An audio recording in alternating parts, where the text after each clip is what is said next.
We're the 9th fastest city growing in the country right now, and even with some of the challenges out there, people want to be here at the city. And I think a lot of that has to do with the culture of the city, the people we have here working at the city, our commitment to the public to ensure that they're getting top-notch service here. Public safety, to me, that's the #1 responsibility for any municipality. So we want to make sure, #1, that response times and our men and women, on the fire side have the resources they need to do a job, and as well as police. We're a growing city, so we want to make sure our police department has the equipment they need to make sure that, #1, we have enough officers out there to do the job. And I would also argue that we've got the best. So I don't want to skimp on this. I want the best and the brightest, especially in the public safety. I ask a lot of our police recruits where they're coming from.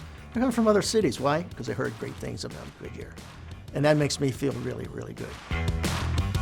The second ambulance was added in 2024, and in 2025, 2 more ambulances will be added. And we felt that if we could bring it in-house and have our own employees working on the ambulance, and we could provide better service to our community.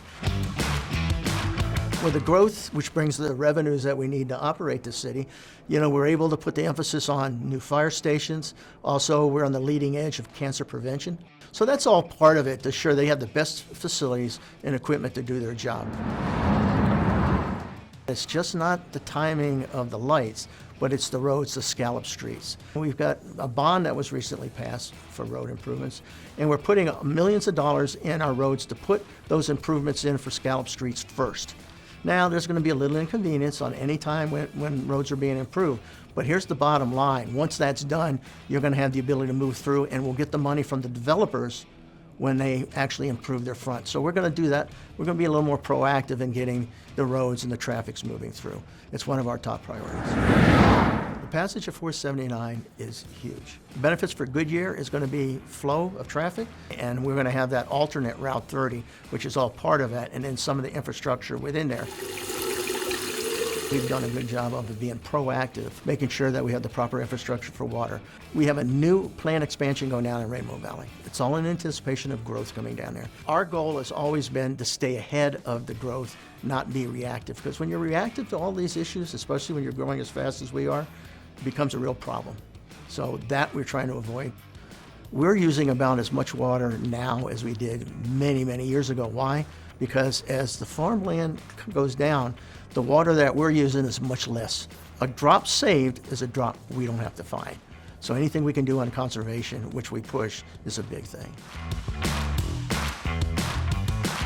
Goodyear downtown is taking shape, and you haven't seen anything yet. We've got strong partnerships out there with the business community, and the residents are now going to have the things that they're wanting for such a long period of time, and that's what I'm so proud of. And to top it all off, we got a great 60,000 plus medical facility that's going in right here with the steel beams as you come down here to the city. So, we've got so many good things coming. So I'm going to say, stay tuned. Year from now, from this time, you're going to see a totally different area down here. And not only that, we've got Buc-ee's coming. And my vision is when Buc-ee's gets built, with our downtown here that we're building as well, what's going to happen is I'm hoping that they stop and visit Buc-ee's, but they see this great downtown area, and they come spend some time downtown, spending money and visiting the businesses here. So it's going to be a great attraction. We have thousands of people that show up here at our events, and I'm getting so much positive feedback. It all draws people from all over to see how great we're doing down here at the City of Goodyear. And we're a very diverse community. We'll have a variety of type of events out here that brings all parts of the community together. SkaterCon was chosen here at the City of Goodyear because, #1, we have a great skate park.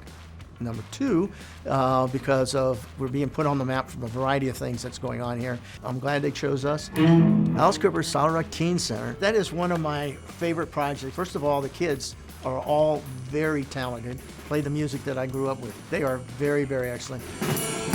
We don't really have a place for teens just to hang out. That's a safe place for them to go. Learn music, use dance, use art. So I'm so excited about that. It's really important to get the input from the residents. The residents are the key. When we do the general plan, we're out in the community explaining what the general plan is. It's how the city will be developed over the next 10 years, and we get the feedback from the public. Community survey is really important to me because that tells me whether we're on the right track or whether we have to do any tweaking. I'm a firm believer we're here to serve the public, and the only way we can serve the public is make sure what does the public want. And the community survey will help us there. I have great counsel, and everything we do is a team effort. We all work together as a team to improve the lives of our community. We're trying to bring a holistic city, a place where you can work, play, and raise your family. I believe we will be the jewel of the Southwest when we get done with all the stuff we're doing here.